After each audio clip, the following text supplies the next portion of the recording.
Liz, on January 14th, we got this amazing review on Apple, the Apple podcast thing. Oh, yeah? Yeah, here's the title, Very Informative and Amazing Podcast. Oh, sounds great. Let me read. This is from Kittles53.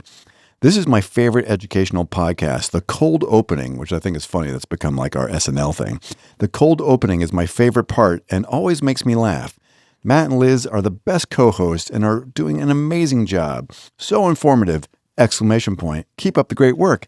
Exclamation point. Wow. Isn't that a great review? That's a fantastic review. So I saw that and I was like, Kittles53, Kittles.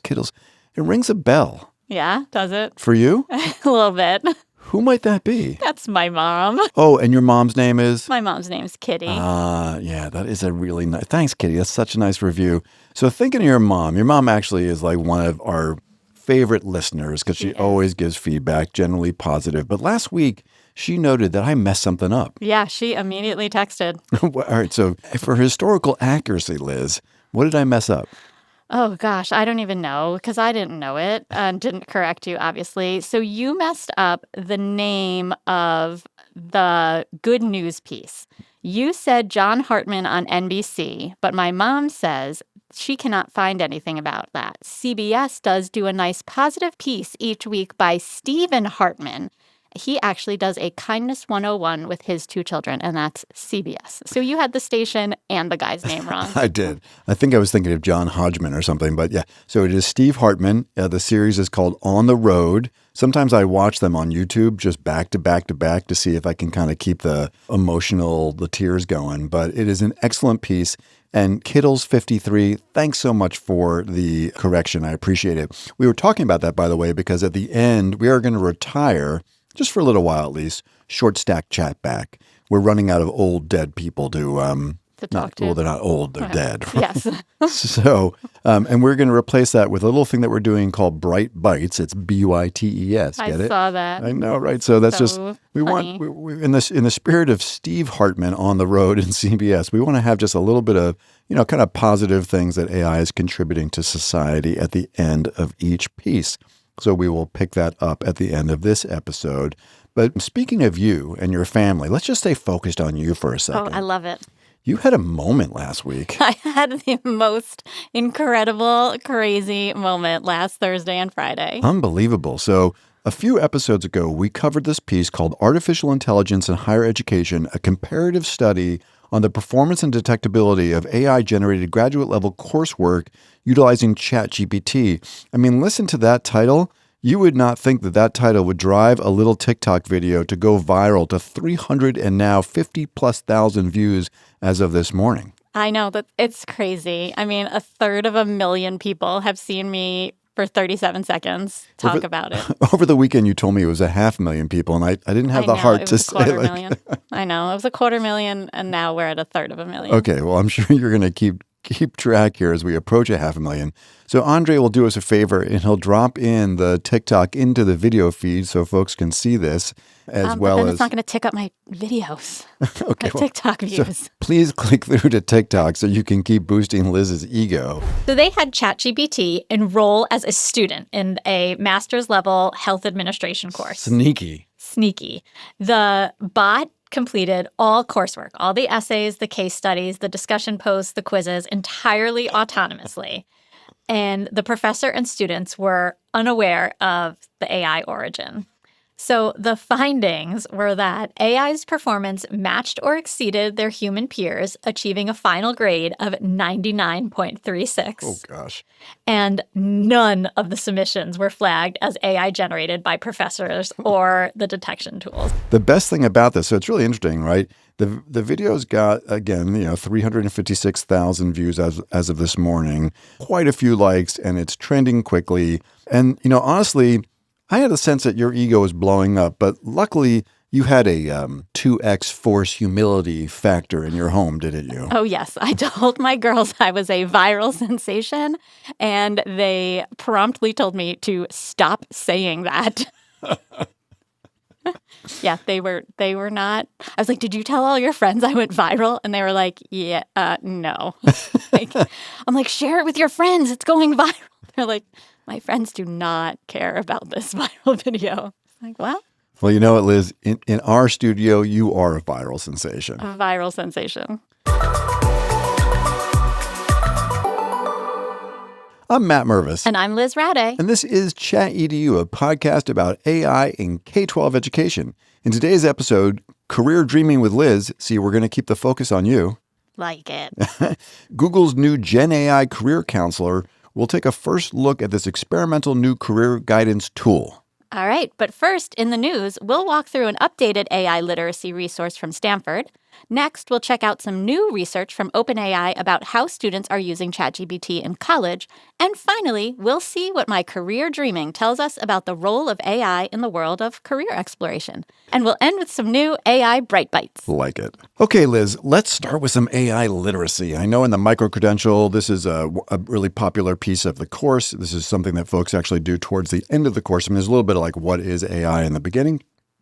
But at the end, we kind of really try to bring it home with like, what is literacy and what does it look like as we move forward? We have a curated AI literacy resource guide up on the webpage in our skills21.org/AI, which is the main page. Then you navigate to resources and then scroll down just a little bit. We'll put it in the show notes, but there's a nice PDF of really K-12 AI literacy resources. And we've had one on there that we've liked for a while called the Craft AI Resource Collection. This is from Stanford. And they just did a bunch of updates, and we thought we would bring it here and highlight a couple of the activities. So tell us about it. What is it? Where is it? So CRAFT is housed at Stanford University, and it's CRAFT, all capital letters. It stands for something, and focuses on co-designing educational resources with high school teachers from across the U.S. Yeah, I love this collaborative nature of the project, right? Because you've got folks at Stanford, highly educated professors in a wide range of fields, but then you've got teachers that are making sure this thing is grounded and real to kind of meet classroom needs. So the CRAFT Co-Design Fellowship brings together a diverse group of educators from different schools each year to build new AI literacy tools. Past and present fellows come from public high schools, charter high schools, online academies, technical institutes across states. So there's a really broad range of perspectives. And by bringing together all of these educators nationwide, CRAFT ensures resources are adaptable to different school settings, large public districts, specialized charter schools, and when I was reading this, it reminded me of the work that I've done in the summer with the University of New Haven and Gen Cyber. And so they have something called CLARK,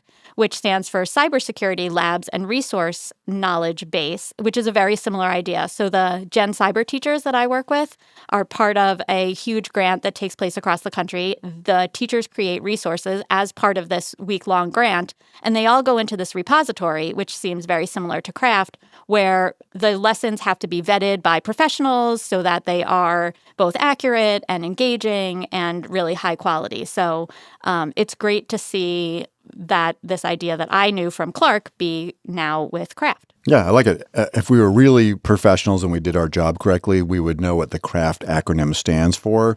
But I'm just going to say no shade on the Clark.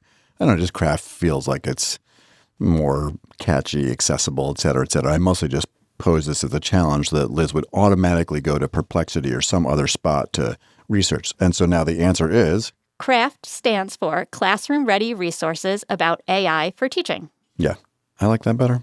Just saying. So moving on, CRAFT also, like Clark, which is an exceptional program, CRAFT has a lot of professional development resources to train teachers as well on how to integrate AI into their lessons, whether it's fact-checking search results, which is one that we're going to focus on, or understanding algorithmic bias, or even using AI tools in creative writing. Yeah, let's take a look at some specific lessons from the collection to see how these resources tackle AI's biggest challenges. Okay, cool. So yeah, this is like just the catalog, and we're going to identify two of these and dig into them a little bit just so you can get a feel for them. But it's a pretty wide range, and actually what's fun is that it's a lot of topics that we've covered on the podcast for sure. Yeah, definitely. Yeah, so we've got AI-generated misinformation, fact-checking AI search results, which is one that we're going to play with here, mitigating bias in AI design, bias in AI and its impact on the global south, which we've covered. Yeah, right.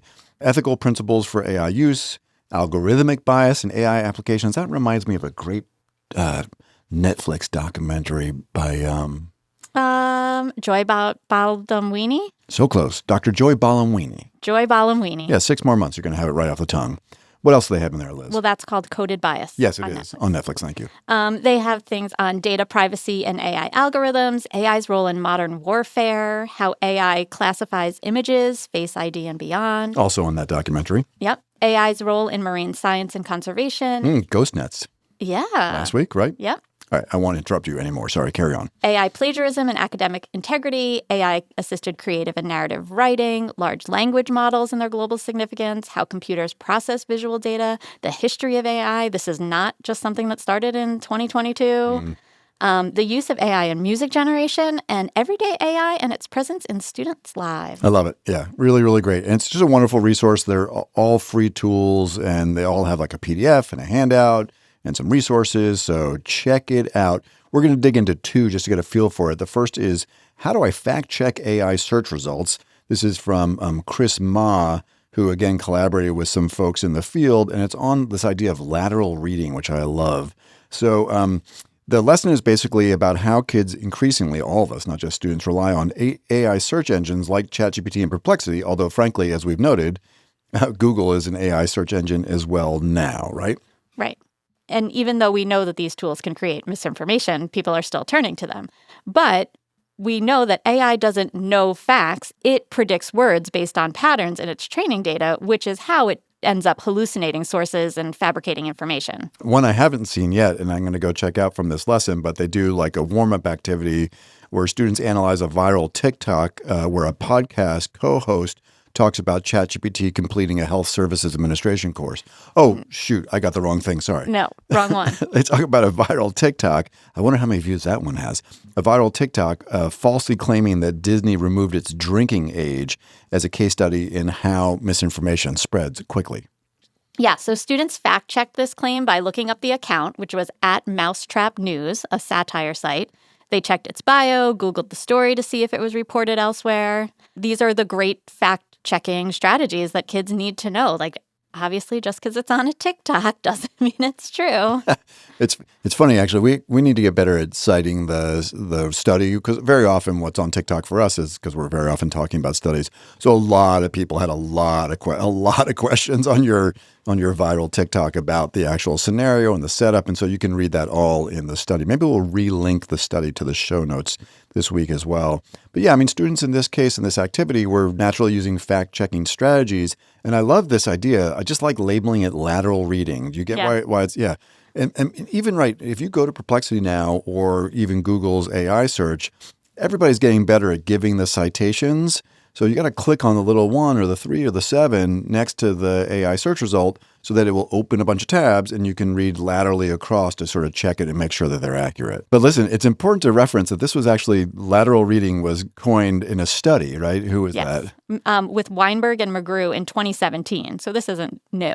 I mean, I just love the idea that like you can open a bunch of tabs and be like, looks like lateral fact checking. Oh, let me write a paper about that. Hey, I got a pub. How many tabs do you have open right now, Matt? Actually, only one. Are you serious? I swear to God. I have 2, 4, 6, 8, 10, 12, 14, 15. Well, before I get ready to podcast, I like to stay focused. And so I just have one tab open. No, not like me. All right. So students tested this whole Disney drinking thing in 2 different AI chatbots, and they filled out the lateral reading graphic organizer. So as I said, each one of these activities has like a little handout with it or a PDF. And so they use that graphic organizer to compare their responses. Yeah, so some AI tools linked to real resources and others made up citations showing how different models handle credibility. Right. And as we said, some of these do a better job. They're all getting better at putting the footnotes and the citations in. Like if you ask ChatGPT, actually, it's funny, when it does the show notes, it helps me I have a custom GPT to help prep the show notes, and it looks for the links and it gives all the links to the various stories, and they're always hallucinated. They're entirely wrong. So I would have to laterally check them, but I know they're wrong. So in that use of AI, like it's not great about the citations, but in AI summaries and search, it seems to do better. So had I used like the ChatGPT search engine, it would have done better. Yeah. But, I mean, basically, the kids walk away understanding that AI is a tool, not a truth machine, and that students understand that they need to think critically and check their sources, no matter how confident AI sounds. And it does sound confident. It sure does. All right, so let's all do some more lateral reading. You can be like Liz and have 2, 4, 6, 8, 12, 14 tabs open. All right, the second one that we surfaced, we wanted to kind of highlight two things that we haven't talked much about on the podcast. And we've not talked about this topic at all, which is really the AI's role in kind of reshaping warfare. So there's a second activity of these like 20 or so things in the craft resource toolkit called the reality today. So this is a lesson showing that AI is increasingly used in military operations, from autonomous drones to AI-driven surveillance. The lesson starts with students listening to a New York Times podcast titled "The Era of Killer Robots is Here." Well, that's scary. Which focuses on Ukraine's use of AI in its war with Russia. Yeah, and so the driver here is that you've got faster decision-making but less autonomous oversight from these systems. Yeah, but then they also watch a TED-Ed video on self-driving cars, drawing a parallel between AI decision-making in transportation as well as military settings. Right, there's that classic, like, what happens with an autonomous driver or a self-driving car if it has to make a choice between hitting a pedestrian or, plowing into a school bus or injuring the driver. So how do you apply those kinds of ethical decision-making built into the AI algorithms to warfare if AI targets someone who is responsible? Yeah, that's definitely scary. So there's an ethics ranking activity in this lesson where students rank different AI warfare scenarios from least ethical to most ethical, which sparks debate over autonomous weapons and human accountability. Yeah, they use this cool like diamond discussion. This is another one of the PDFs that you can get attached to the assignment. For each assignment, there's a teacher guide and one or two student PDFs.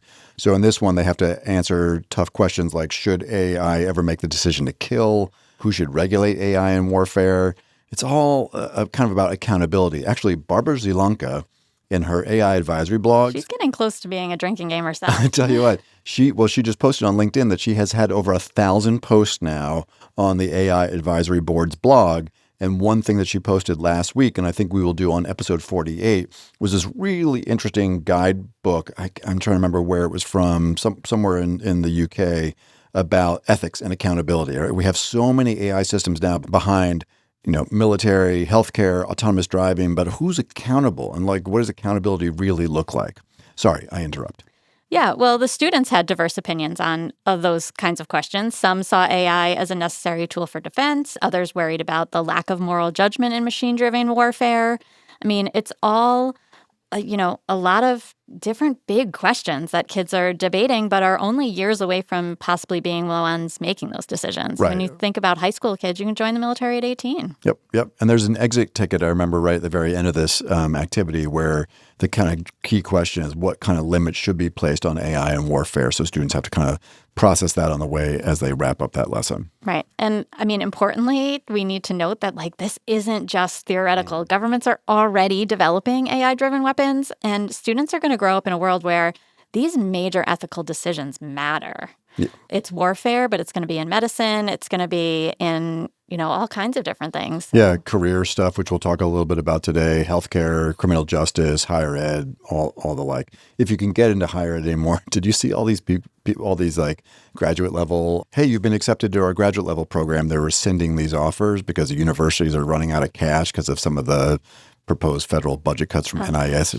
Yeah, see, this is why we need bright bites at the end. Yes. Kind of keep it positive. Yes. All right. Very good. So yeah, check out Craft. It's a really neat resource from Stanford University. We will link it here in the show notes, or you can get it off of our skills21.org/AI site and the resources page. But Dr. Rade, we've been talking a lot about OpenAI and ChatGPT in higher ed settings. That's because they're pushing a lot of stuff through the pipeline. But OpenAI just this last week released a new report called Building an AI-Ready Workforce.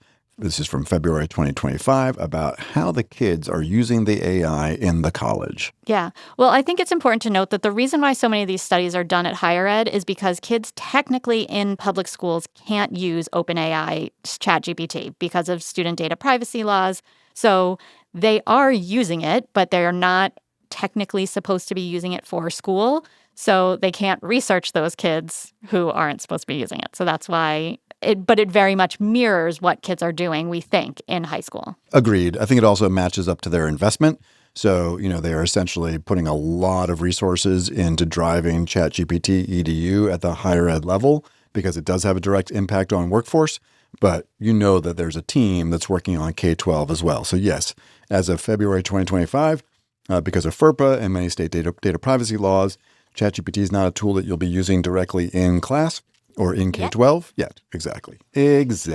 Yes. All right, here's the report, and the headline is that more than 1/3 of U.S. college-age students 18 to 24 use ChatGPT, and over a quarter of their messages relate to learning, tutoring, and schoolwork. And I think that number's higher than 1/3.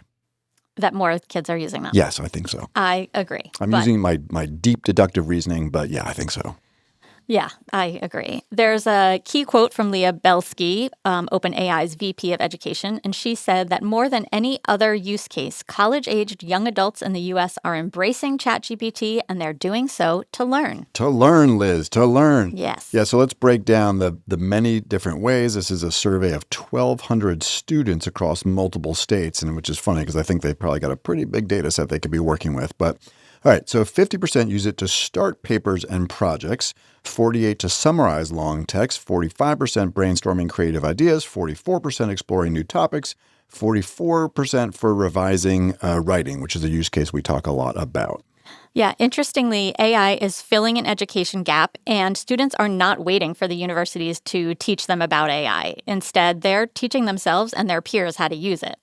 Yeah, and there's a surprising twist here. I guess it's surprising. So OpenAI found that students in schools and universities that have fewer AI policies are actually using AI more often than places where they have lots of policies. I don't know how surprising that is. That's surprising. Because my guess is the policy is like, don't use AI. And they're like, okay, I'm not going to use AI. Right.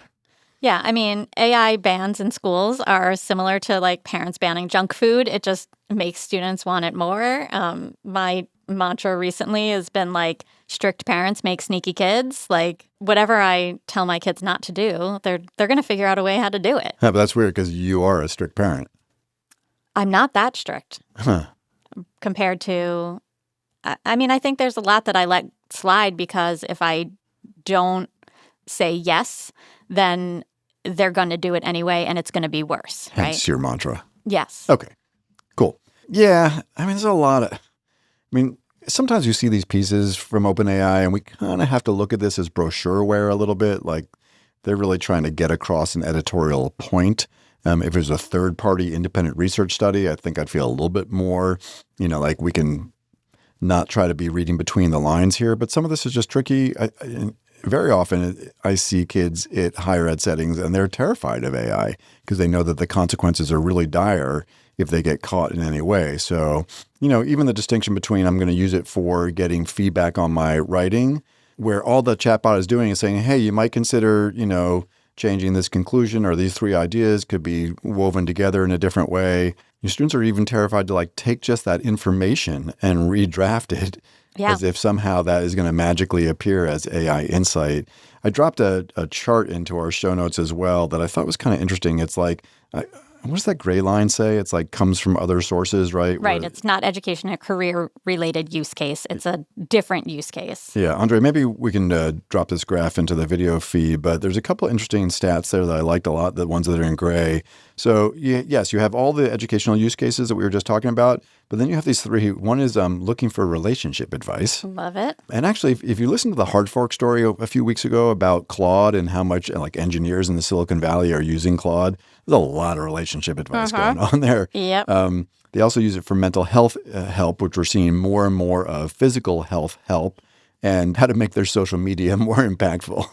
We know nothing about that. I like it. Okay, so they also take a look, Liz, at this state-by-state adoption and kind of think about the implications of those gaps. So there are some regions that are embracing AI more than others. Yeah, so the top states for student ChatGPT use are California, Virginia, New Jersey, and New York. Other high adoption states are Arizona, Washington, and Utah. Right, and then we've got these lower adoption states, including Wyoming, Alaska, Montana, and West Virginia. There's a lot of personal connections here. Families from West Virginia, believe it or not. As you know, I taught in the great state of Montana. I did.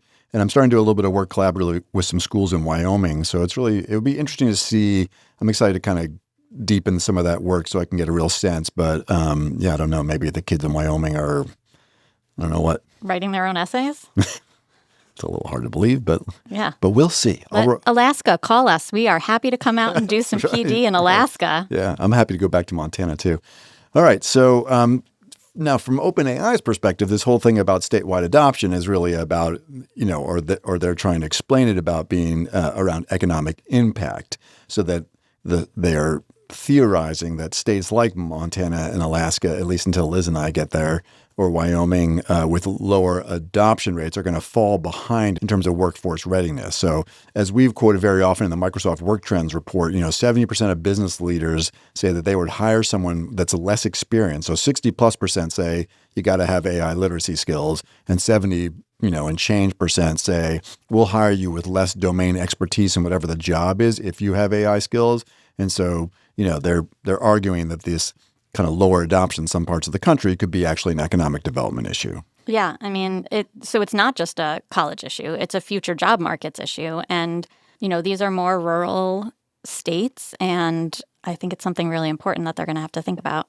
So higher ed has to start responding, or people are going to fall behind. So the gap between AI demand and AI education is that 3 in 4 students want AI training, but only 1 in 4 universities are providing it. Again, OpenAI has done some real investment here. So they profile $100 million in Utah at the university level in terms of research, where they're focusing on AI in healthcare and education and sustainability.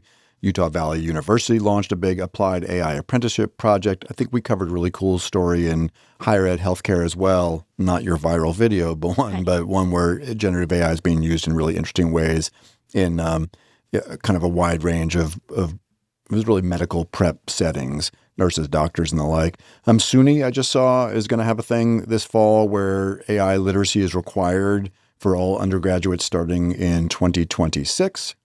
I think that's really interesting that AI is going to be required. And I wonder if it's like a whole course or a seminar or how that's going to be woven in. But I've been talking to a close friend whose daughter is preparing to go to college next year.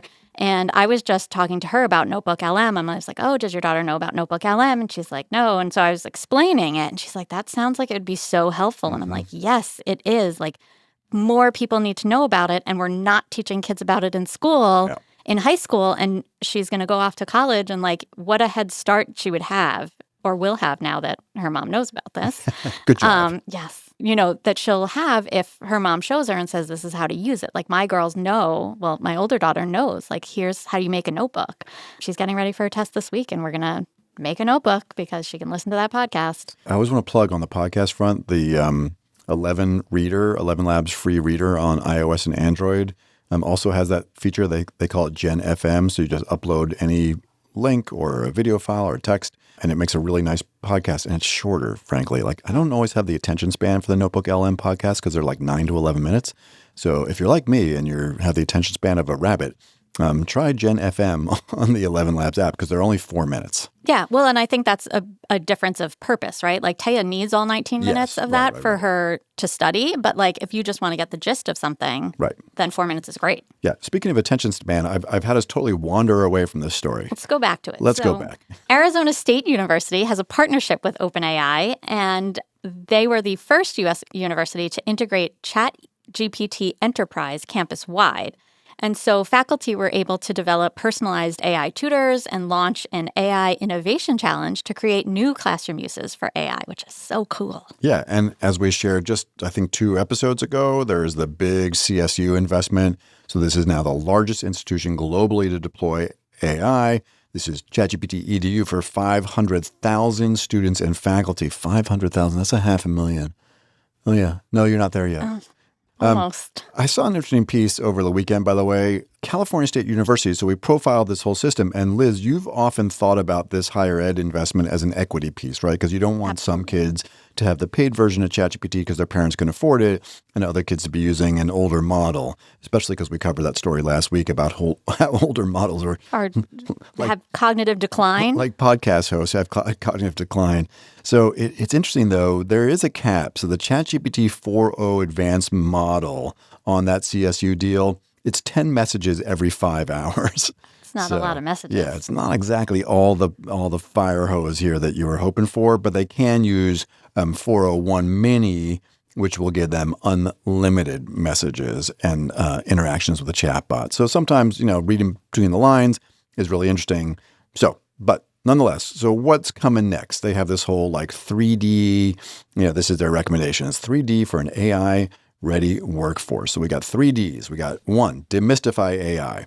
Show students how AI supports learning rather than replaces it. I'm not sure if students are the ones that need to be demystified, maybe at some degree, right, because of the anxiety they're feeling, but certainly their professors.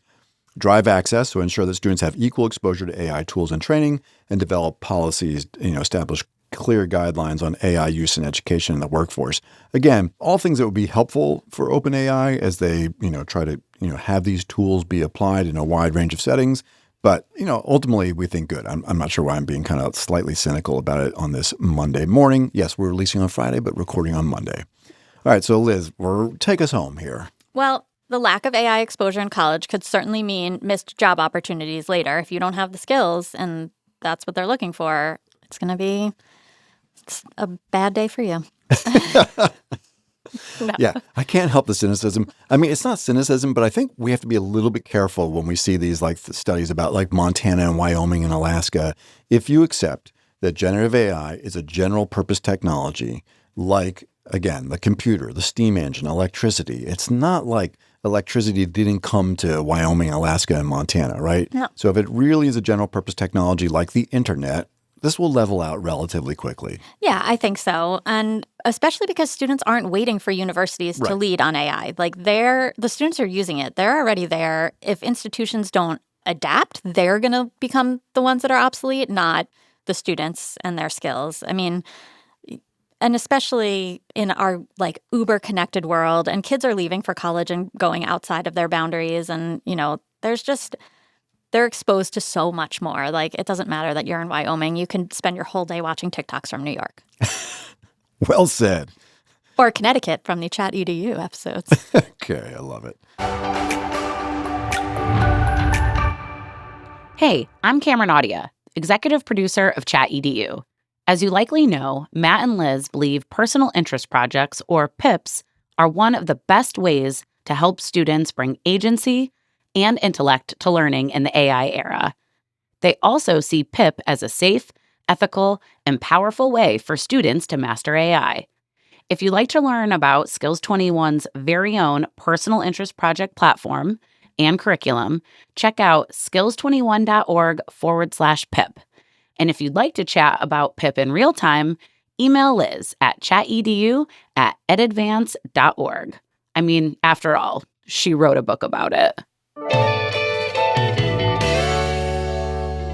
All right, Matt, now it's time to go beneath the surface, and I'm going to do some career exploration. There was a TechCrunch article by Kyle Wiggers from February 19th about Google's Career Dreamer site. And so the article talks about changing careers and potentials and pitfalls, but I had some firsthand use using the tool this weekend. I was really excited. I saw this story and I texted Liz. I was like, hey, Liz, how about you try this thing and we'll make the whole beneath the surface all about you. I love it. All right. So we will drop the article into the show notes. We're also going to drop a direct link into Google's. This is an experimental tool we should point out, but it's called Career Dreamer. So we'll drop the TechCrunch story as well as the link. All right. So how does this thing work? So it analyzes a user's skills, their interests, their past experiences to suggest career paths that they might not have considered. Yeah. And this is part of Google's kind of Grow with Google initiative. They've been doing a lot of cool work, lots of free courses and different kinds of credentials and some paid, but they're trying to train over 10 million people globally since the launch, where you can get like a UX certificate and all sorts of other good googly stuff. Yeah. So there was a quote in the article that said, Career Dreamer is designed to expand job seekers' horizons by highlighting career paths they may not have considered based on their current skills and interests. Yeah, so we'll find out how this went for Liz, but hopefully it's designed to remove some of the guesswork from career exploration using generative AI, but certainly it also raises some questions about trust and bias and whether or not AI should guide major life decisions. Yeah, I mean, that's definitely something to consider. All right. So in theory, one of the big benefits of Career Dreamer is that it surfaces hidden paths. And that's what I was really curious about. I didn't want to ask. I didn't text Liz and say, how did it do? I just want to find out. But hopefully it's using some of its kind of generative AI magic to understand Liz's skills and interests. And then it knows everything there is to know about the labor market right up to date in its training data. So ideally, it surfaces hitting career paths. It knows how to kind of identify emerging job trends and provide career coaching for you personally, but also at scale for free, making it accessible to lots and lots of people. Right. So there could certainly be some challenges too. Like you mentioned, bias. So if Career Dreamer relies on historical hiring data, it could reinforce either gender, racial, socioeconomic disparities in hiring trends. So that's definitely something to be cautious about. The lack of human intuition, like personal values, work-life balance, creative career pivots, like it was definitely, we'll talk about it more, but it wasn't taking me on entirely new paths. It was definitely staying within the realm of what I already kind of do. Oh, that's a bummer. So it did not suggest anything like really outside the scope of what I already do. I thought tap dancer or something. No, tap dancer was not on there. All right, we'll find out. Don't tip the hat too much here. There's also a risk of over-reliance. So, you have to be careful how much you trust AI and, don't forego traditional career counseling or networking just yet. So, definitely, trust but verify. Trust but verify. Yeah, in the TechCrunch story, Google, certainly said that Career Dreamer is not meant to replace human career coaches, but rather complement. But isn't that what they all say, Liz? Yeah. I mean, how many? We're not trying to replace therapists. Right. We're just replacing therapists. Right. So it's definitely a valuable tool, but, it definitely works best when combined with some human insight and mentorship. All right, the moment we've all been waiting for. Liz, walk us through this thing. All right. What happened? You're obviously not going to become a tap dancer, but what did it reveal for you? How did it work and what did you learn? Well, so first I put in my experiences, and my two most recent experiences were as the Director of Research and Innovation here, and you don't really tell it much about what that means, but it asks you it infers what that career means, and you check off the tasks that you do. So it... That's funny. Was it accurate? It did say that I would identify and evaluate emerging trends and technologies in education, disseminate research findings through reports, presentations, and publications, collaborate with internal and external stakeholders, foster a culture of innovation and experimentation within EdAdvance. That's funny. Those are the sexier parts of your job. I mean, yeah. Where's the part where you're crunching through Leap data until you want to jump off of a bridge? Yeah, it's not there. Okay. The other thing I put in was the director of a learning strategies program, which is what I did at the Marvelwood School. Yep. And it definitely, it didn't know enough about that the learning strategies program is basically the equivalent of special ed. So it was, I did check off some of the things that I did there, but I was like, well, those are just so education-y. Let me throw in two different things. So so you can go back and forth like we encourage people to do with ChatGPT. Yeah, you can keep adding experiences. Cool. So I did add podcast co-host because that's kind of an experience that I now have. Viral TikTok I'm sensation. viral, obviously. Yeah. So it did know what a podcast host would do. Okay, good. And then I also put in fiber artist because it's really just very important to me. And I wanted to see if the career would align more with, would that help take me down some different paths? Because Sure. I figured that, if all I did was Director of Learning Strategies and Director of Research and Innovation, all in education. So, that's where I went with that. It asked me about my education. So I put in my doctoral degree and my bachelor's degree. Oh, you have a doctoral degree? I do. It's in teaching, learning, and curriculum. God, I had no idea. I don't mention much, but, I'm very low-key about it.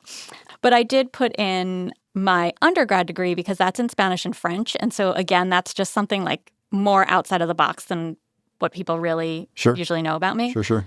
And then you start checking off skills that, based on my job titles, you start checking off these skills. So I have all these skills: educational leadership, curriculum development, communication, team leadership, data analysis, project management, collaboration, public speaking, active listening. That's from the podcast. Research, fine motor skills. That came from fiber arts. Hand-eye coordination, fiber arts, working independently, curriculum design, ed research, instructional strategies, but then language proficiency is in there, cultural understanding is in there, both from my bachelor's degrees, interpretation from my bachelor's degree. And I didn't really add any interests, but you can add interests. But here the prompt is describe a career, industry, or field that interests you. So not just yarn. So I didn't put any of those. And then you kind of click and you can explore paths. So, on that first career identity page, it writes this career identity statement, which is just a couple of sentences about who you are, which could be kind of, and they call it a starter draft. So definitely like you don't use it. It's just the start. Okay. But it could be kind of that statement people put at the top of their resume now. Objective. So, Career objective. I'm an educational leader and researcher who designs and implements innovative learning strategies. My background is in teaching, learning, and curriculum, coupled with experience directing learning strategies programs, allows me to bridge research with practical application. I excel at collaborating with educators, parents, and community members to foster dynamic learning environments.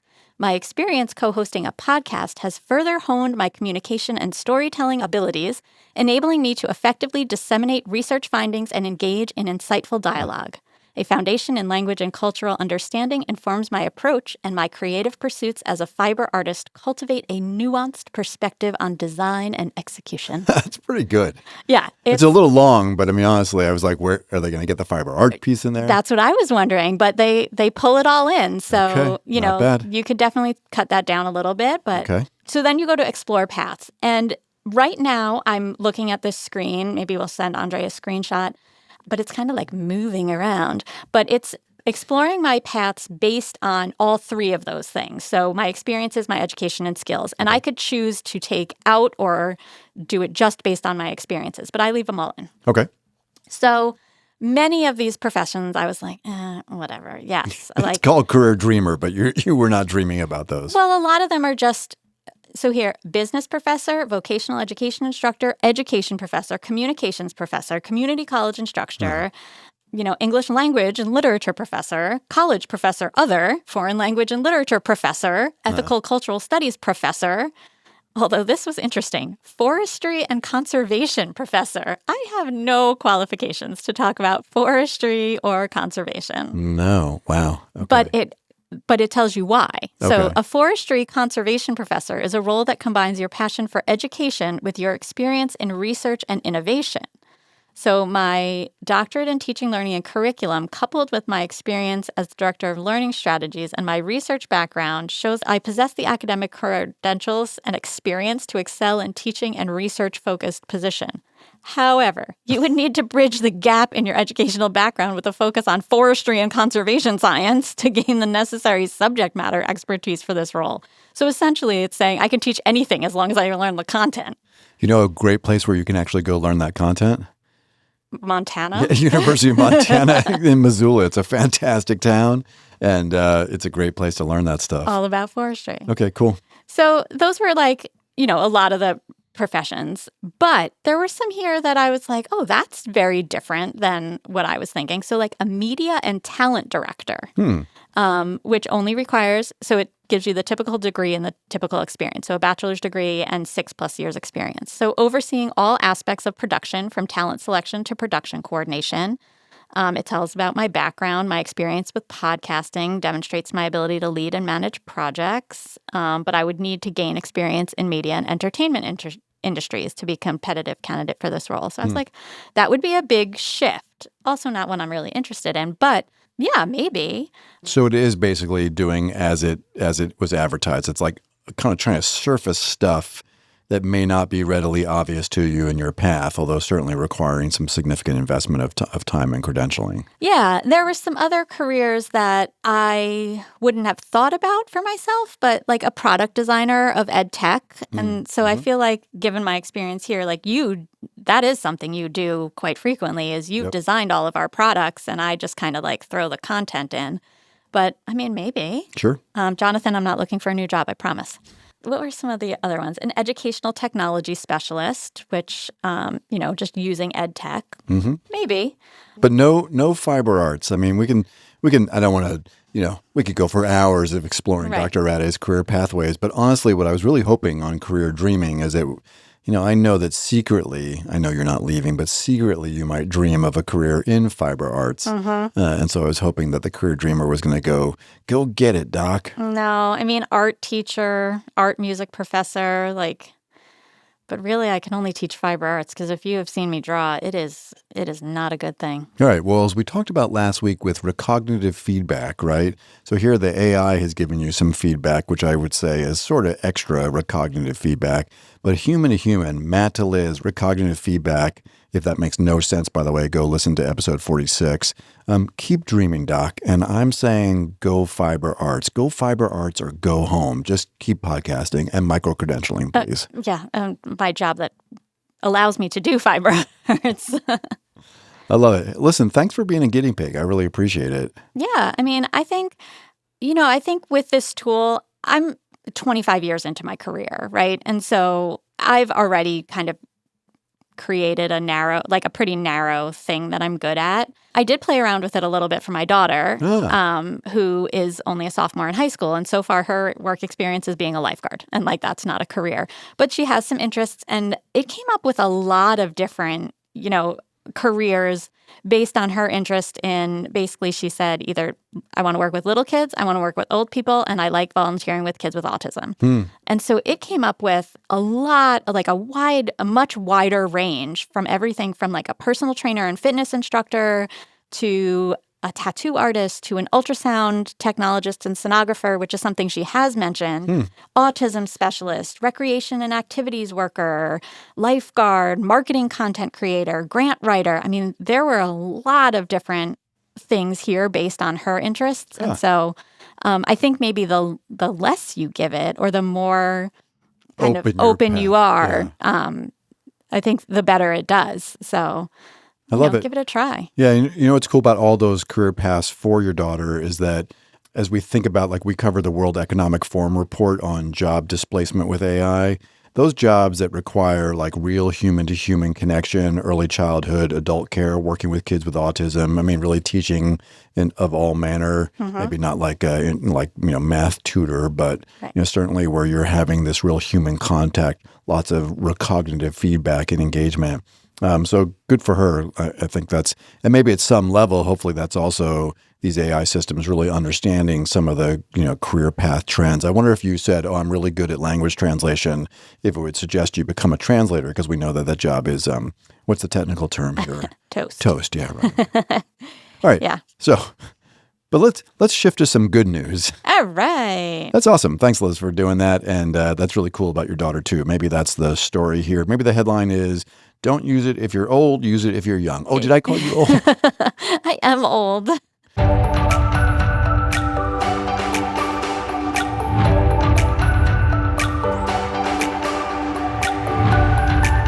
All right, Matt, now it's time for Bright Bites, where we are going to focus on the positive contributions that AI is making in our world in real time each week. All right, so each week, if we can, we're going to cover 2 stories, Liz, and we got 2 this week. All right, so we're going to start with Mistral. You can just tell Mistral's from what part of the world? Arabian. No. Well, the story's about Arabic stuff, but Mistral. I don't know. It's just French. It just feels so French. That doesn't sound French to me. And I have a French major, so. Well, Mistral is a very French organization. They're a company that is developing some of the best open source models out there. So Mistral is releasing a regional model focused on Arabic language and culture. We pulled this story from TechCrunch. So here we see it. Paris-based AI startup Mistral has launched Mistral Saba, a 24 billion parameter model optimized for Arabic language and culture.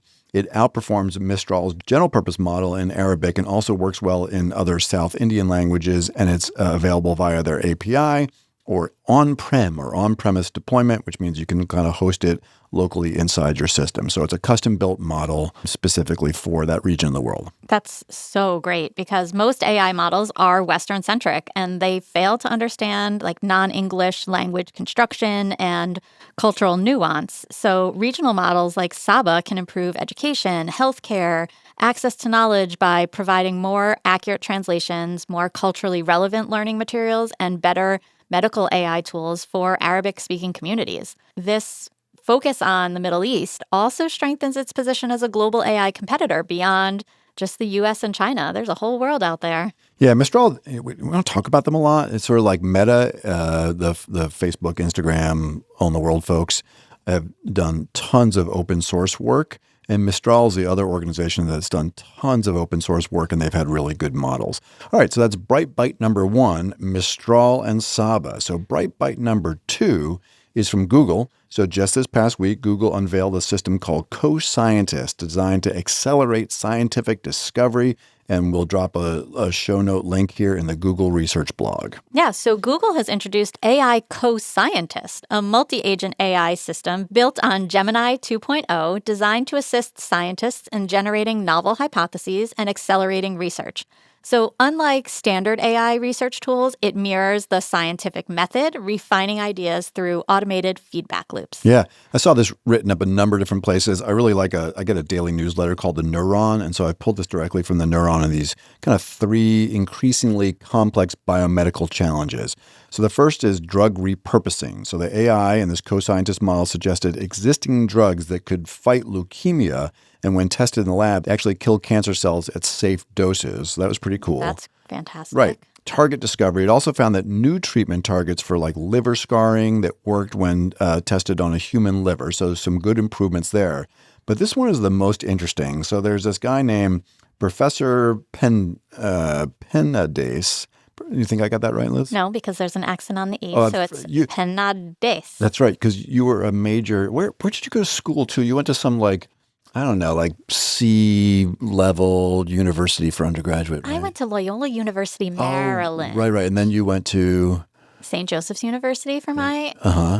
And then I went to the University of Pennsylvania. That's the one I was waiting for, exactly. All right, so said professor at Imperial College London spent 10 years, Liz, trying to figure out how superbugs dodge antibiotics. And they basically do it by stealing these virus tails, which just sounds so cool, to spread between species. This professor had all this data, but it wasn't published on the web. So it was like internally nothing that an AI model had trained on. So he gave the same puzzle to co-scientist. And in 2 days, Liz, in 48 hours, it proposed the same exact solution, plus 4 other promising ideas that his team had never considered in a decade of research. Oh my gosh, that's wonderful, but also this poor guy who's like, I spent 10 years doing this. No. And in 48 hours, AI's like, wrapped it up solution. I read an interview with him. He was psyched. I mean, especially because they also got these other... that's the idea here, is that this is not about displacing scientists, but certainly is about significantly amplifying their resources. And to that point, right, I think, Liz, they're going to make this available to other folks, right? That's great. Yeah, they are going to open access to their co-scientist system through a trusted tester program. So Google is offering trusted tester access to research organizations to further explore its potential, which is so cool. Yeah, I love this, Liz. So we'll keep an eye on these 2 stories and other bright bites. I really like ending the episode this way. Me too. I mean, it's just like that John Hartman on ABC. It's so good. Yeah, just like it. All right, Matt, I think it's time to roll the credits. As always, we'd love to hear what you think. So please let us know at chatedU@edadvance.org. That's EDADVANCE.org. And also rate, review, and subscribe to the podcast on whatever platform you are using. ChatEDU is brought to you by EdAdvance, the nonprofit regional education service center in Litchfield, Connecticut. This episode of ChatEDU is sponsored by the National Center for Next Generation Manufacturing. ChatEDU is recorded, edited, and produced by Andre Angelo and Justin Pascoe, whose dedication and expertise bring our discussions to life. ChatEDU's executive producer is the multi-talented rock star Cameron Audia. Additionally, we are grateful for the support of our colleague Gary Robinson, and we appreciate his time and talents.